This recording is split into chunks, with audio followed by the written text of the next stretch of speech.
I know that you didn't say professional, Bob, but that's okay. I won't hold that against you. I can't thank you guys enough. First of all, let me thank the American Film Institute for showing this Netflix, for actually getting behind this and, you know, making this only 2 years shy of taking 25 years to get made.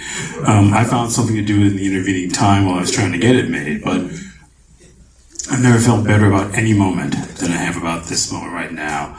Bob was kind enough when I told him, gee, Bob, one day I want to make this movie. He goes, yeah, okay, let me know when you do that. But they programmed it here against their better judgment, no doubt.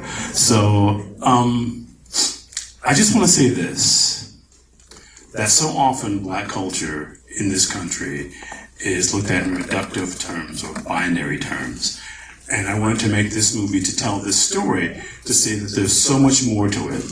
And I wanted to just let everybody know that this is an important field of endeavor. And before we go any further, one of my heroes happens to be here, and a big part of this film you see this afternoon. A man who made one of the greatest American films in the 1970s, Mr. Charles Burnett.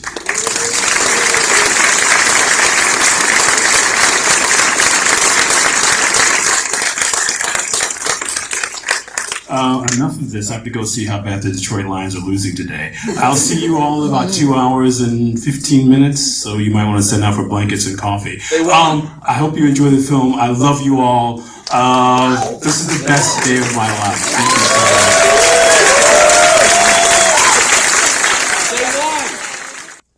much. Please welcome back a man who listened to his grandmother and clearly finds pleasure in what he does. Elvis Mitchell.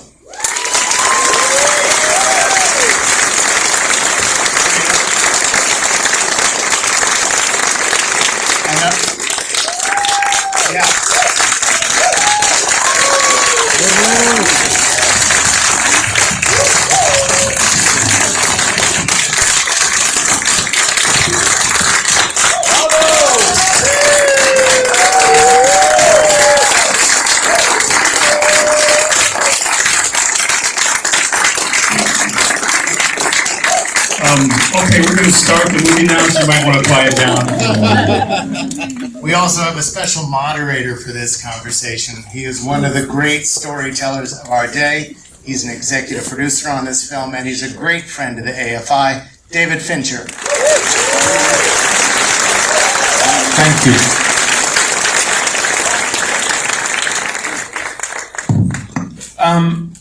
I love talking about films with people.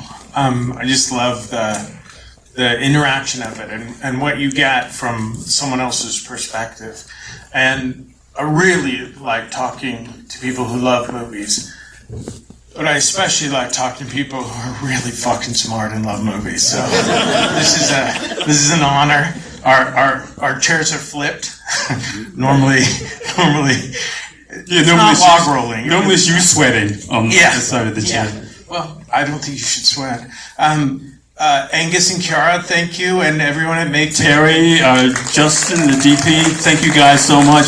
I wouldn't be here without you. Before we get started, we have film students here, and you might say, what is it you get from somebody like David Fincher as your producer? So let me offer you a little something here. I made a ton of notes as I was making this goofy little movie. I'm going to read you one. So, you remember when we cut the Harry Belafonte thing together? Yeah. And you said you said it looks great because it was stopped by Steven Soderbergh, so I guess they had that going for it, which is nice. He was available. And cheap. But I remember my note before I even showed it to you it was prosaic and amiable. And it was this kind of a biography of Harry Belafonte. You said to me, it's fine. But let me ask you a question. Who are you making this for? And I said, no, me, I guess. He goes, so what is it that you can do with this that nobody else can do? Because anybody can do what you just did. What can you do? Because otherwise you're wasting your time. If you're going to do something, I'll read this to you. You don't need to. No, it's okay. If you can do something that anybody else can do, then why are you doing it? Don't you have better things to do with your time and the audience's time.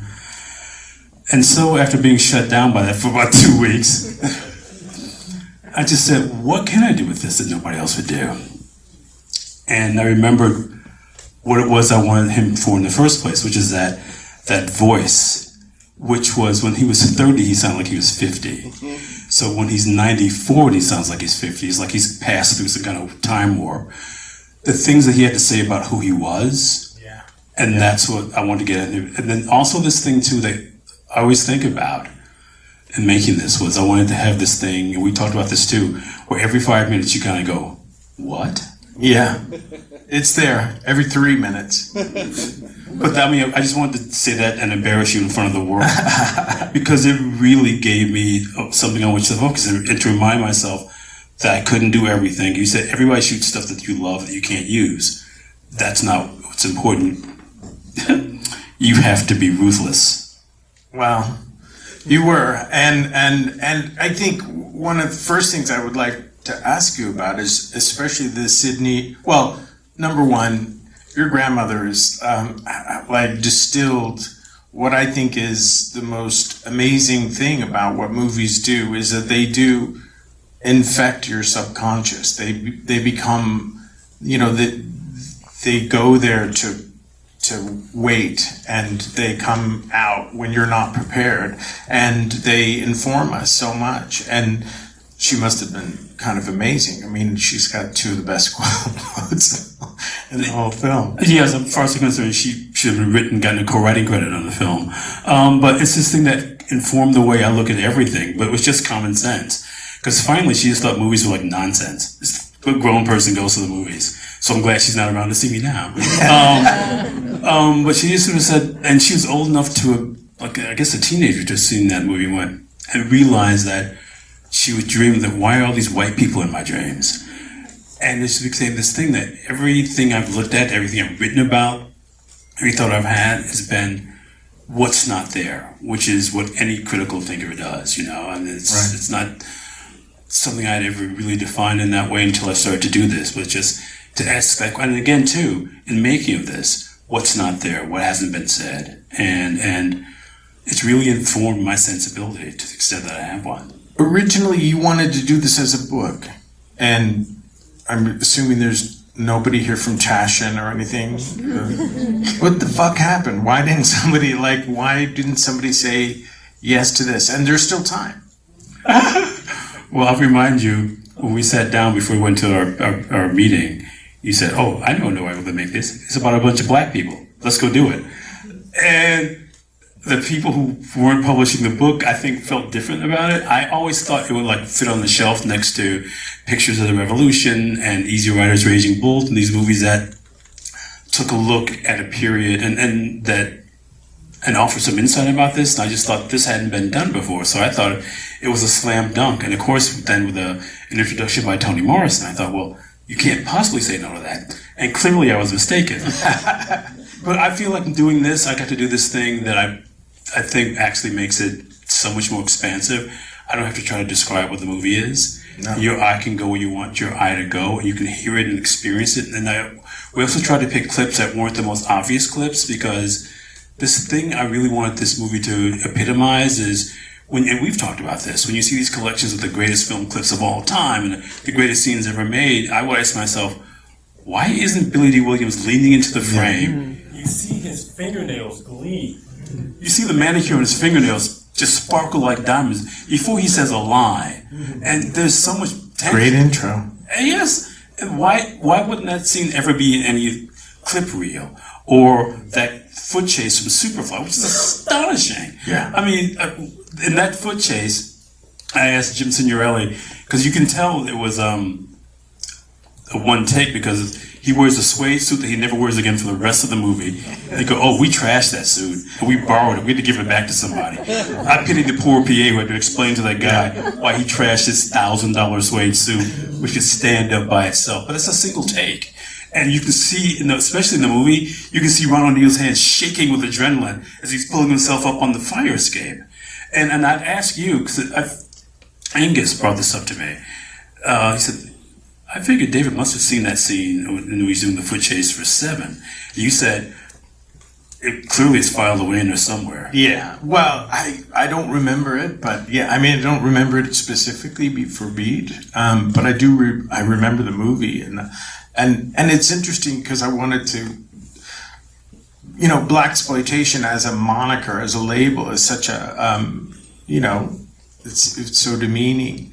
And my experience of these movies, and this is very different because we're about the same age, but I saw a lot of these things when I was 13, 14, 12 years old. And to me, it wasn't so much that the cinema was segregated as much as it was like, these were adult films, right? Like Superfly and Shaft were like The Godfather. There was like they were violent and they were real world and so it's strange when to watch you kind of make this melange of connections when you experience it over 2 hours and 15 minutes.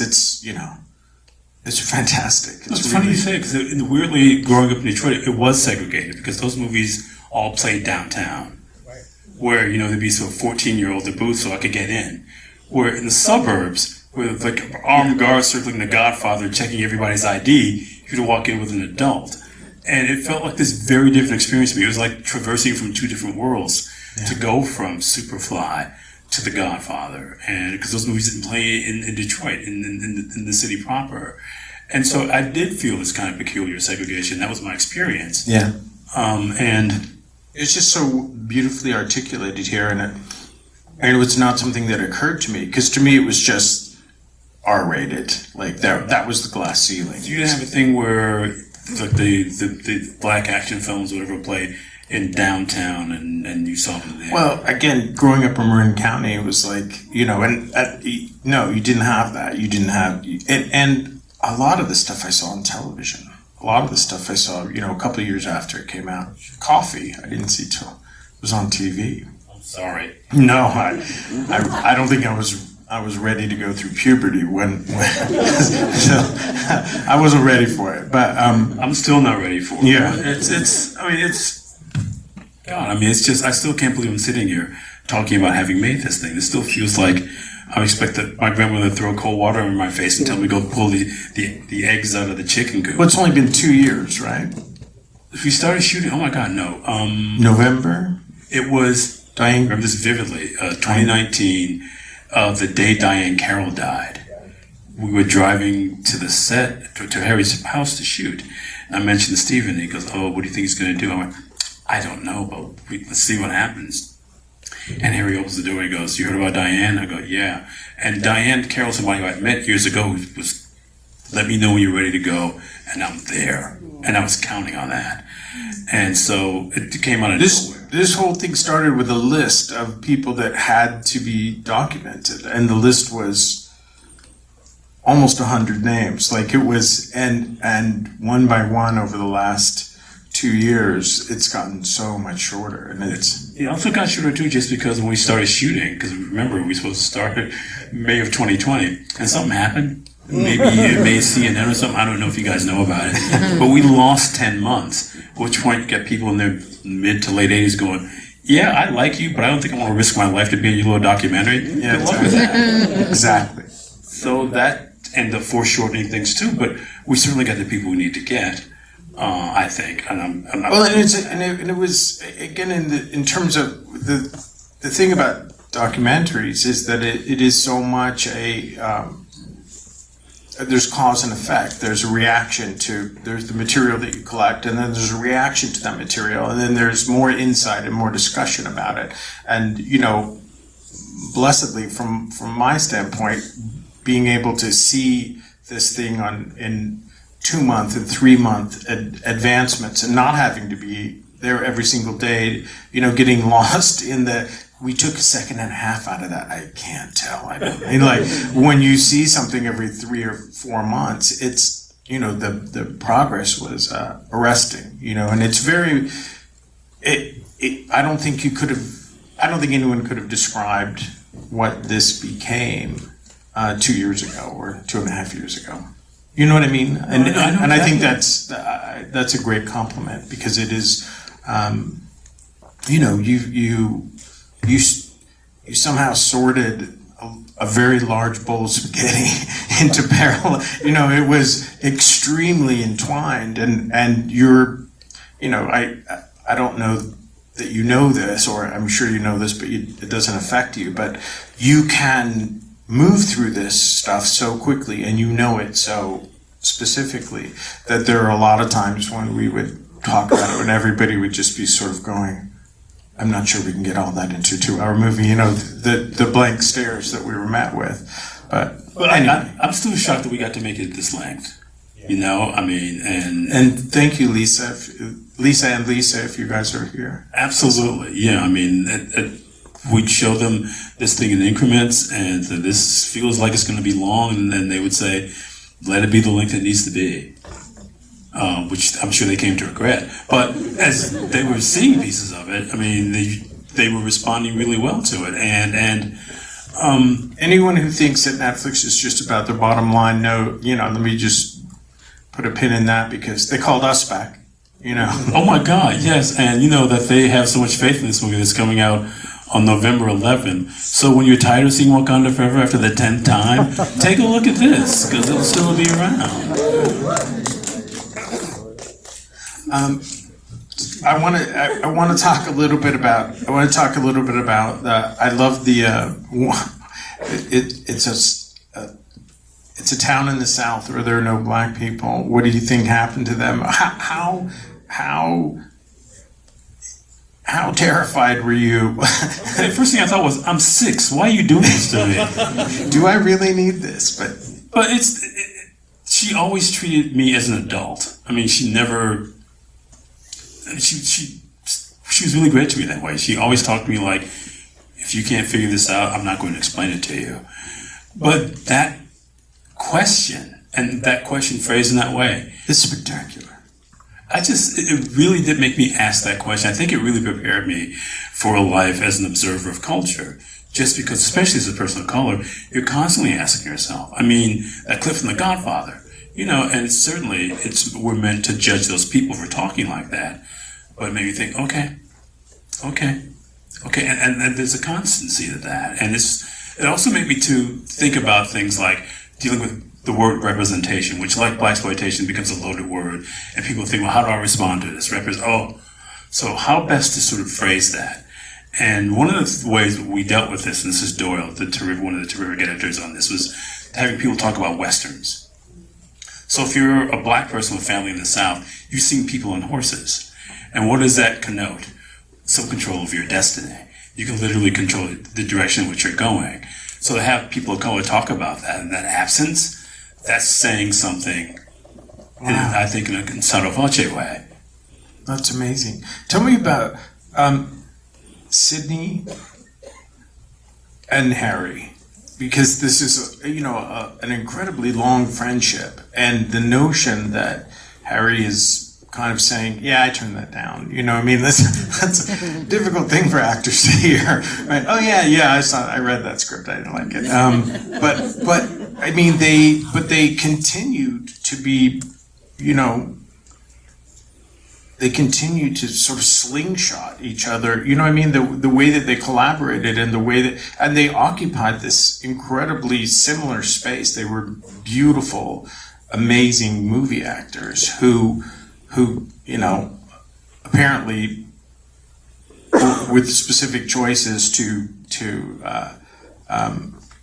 specific choices as to compromise to certain character issues for Harry, they would have almost had the same career. You can't not wonder what I remember describing To Sir with Love with Harry. He just started laughing. He goes, why would I be dancing like that in front of a bunch of white people?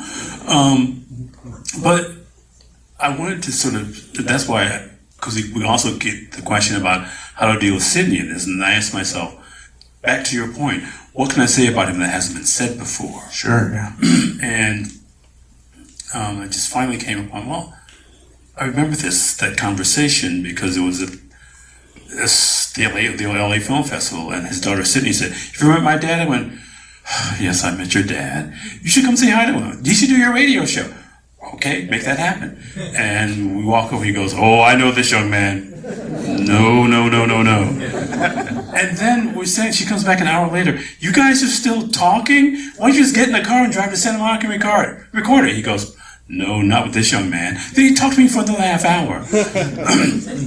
But the thing was, and this actually takes us back to AFI. My first interaction with AFI was I worked on the Sidney Poitier Lifetime Achievement Award. And coming backstage to visit, there was Morgan Freeman, there was Ivan Dixon, there was Lou Gossett, and Lou Gossett and Ivan Dixon were in Raising the Sun. And they were also understudies to Sidney, and they were going, we would just pray that he get hit by a bus. Because he showed up with a temperature of 104 and still did the show better than we could. So we just thought, it's just not going to happen. Then we just think, well, if he turns down one of these movies, then we can get to do it. And then they said, in unison almost, we all realized if he said no, it wouldn't get made. It wasn't like there was going to be another one. There's just one at a time. So Sidney's sacrifice was that he put himself in these movies to further the cause. Because had he not made them, they wouldn't exist. And I can't think of another career, and you can spell me on this if you can, of somebody who's the #1 box office star in the world in 1968, and 2 years later is irrelevant, not by his film choices, but just by the way the country has changed. There's no response. And then 5 years after that, reinvents himself in a way that he makes fun of himself in Uptown Saturday Night. Yeah, in a Jack Lemmon role. Absolutely. He's basically trying to make himself seem less hip than Roscoe Lee Brown in that scene. And he's actually really good in it because he's not doing it in quotation marks. He's acting it. And so I just thought the best way to deal with that is just to show it. And that becomes this kind of interesting sort of that colloquy between he and Harry. Where Harry's the guy who's always going to tell you what he thinks, whether you ask him or not. He's going to tell you what he thinks. But it's fantastic. Oh my God! I mean, that's when I knew. And he goes, "Well, you know, they correct this thing on the horizon called Belafonte. Fuck them." I went, "Yeah, we got a movie now. We got a movie." And also, he's 94 years old, and he's still a movie star. I mean, he holds the camera without moving. You go, this is what movie stardom is. You know this better than anybody.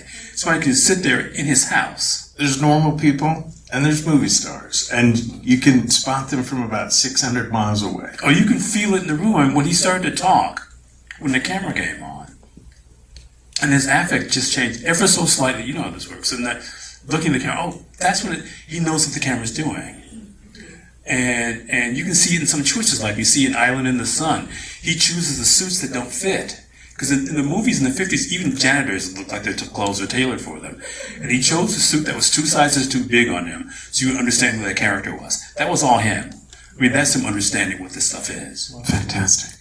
I would like to tell a little, I don't know if I told you this anecdote, but a little thing about Morgan Freeman that was really telling. And I remember on the set of Seven, we were shooting one day, and Michael DeLuca, who's the head of the studio, came down to visit the set.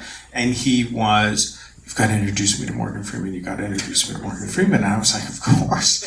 So I walked him over and I said, Morgan, this is Mike DeLuca. He's the head of the studio and he greenlit the movie. And Mike took his hand and shaking his hand vigorously. And he said, I just want you to know that, Electric Company was like a huge. And if you've ever experienced like somebody who has voiced God before, like suddenly withering and like giving you this look like you no longer exist to me. And he turned and he went back and he sat on his chair. And DeLuca had kind of no idea what had happened. And I walked over to Morgan and I said, is everything okay? And he said, yeah. And I said, what is it about that interaction? That he said, I was an actor trying to make a living in New York, and I took $200 a week or $250 a week to do children's television, and I don't really want to be reminded of it. And I said, I just want you to look at it in a slightly different perspective, which is he learned to read from you. And that's a huge thing for, when you're, And it was interesting to watch because you do feel, a lot of times with actors, you do feel like they, there's the paying of the dues and then there's the paying of the dues. I mean, Morgan was 45 before he was like... He was 47 years old. Yeah, I mean, and by the way, which is one of the reasons he's as beloved as he is, he deserves to be there. He's thankful that he's there, and he treats it like a responsibility. But it was one of those things that I was taking the left turn and running into Big Bird. It's like you do realize, like, actors, they come through a lot before we ever really get to know who they are. But it was I was seeing Morgan in as an extra. The man called Adam as an extra. It's fantastic. God. And even as an extra, you go, who is that guy? He's not saying anything, and he's not acting like he's having a conversation. He's having a conversation. You want, what? No. I don't care about Mel Torme. What's Morgan Freeman talking about? There's so much of that, though. And you actually, Angus reminded me of this. You directed that Colt 45 commercial with Billy D. Williams. Oh, man. I think we are... I will talk about that a little bit. Thanks, Angus. This was one of the most weirdly racist things that I had ever been involved with. I got a chance to direct a television commercial when I had been doing music videos and not being paid very much money, and then you try to go into commercials because they'll overpay you. So I got this thing to do a Colt 45 commercial, and I remember having a conference call with the agency, and they were going through, look, we want what you do in music videos, and we don't want to hem you in, and we don't want to tell you what it is that you should do, but, why don't you give us some ideas? And I said, well, what are you trying to accomplish? They said, maybe it's just easier if we start with, because I love this. This is an urban contemporary ad. I was like, what does that mean? It's like, well, it's mostly black communities the ad will run in. I said, okay. They said, here are the things that you can never put in the commercial. You can't have Dobermans. It can't have any Egyptian, like they had this whole list. You can't do stuff that looks like a horror movie. You can't do, we did it all. We literally, it starts with Billy D. Williams walking down an alley with Dobermans on either side. They were like, you can't put people underwater. Just no scenes underwater. We had this beautiful woman underwater with like Shot of Anubis. It's like, it's crazy. No, it was and it won the Clio. It was like literally just give me everything that we cannot do because those will be the first 12 shots. But Billy was so I had seen him I had worked on Return of the Jedi, and I had, seen everybody be sort of walking on eggshells around him because he was a big deal. He was oddly, in the Star Wars universe, a bigger deal even than... He was the actual movie star. Yes. Compared to everybody else. These people, it's Billy D. Williams. Yeah. And then to do this television commercial, so I reminded him of that, and he was kind of like, okay. And then I said, so in this scene, you're going to be walking down this alley, and there's dogs. And he was like, okay. This seems so strange. And just watching when we finally sent the commercial to the ad agency, and they were like, oh my God. Literally everything we told them not to do. I think, we're close, yeah. Oh. Thank you all very much for showing up. I can't thank you guys enough for this. Thank you, David Fincher. Let me thank AFI for this. Everybody worked on the film. Another special big round of applause to Charles Burnett, please. Yes, the wonderful and eloquent Charles Burnett. Thank you, everybody. Thank you for coming. Thank you for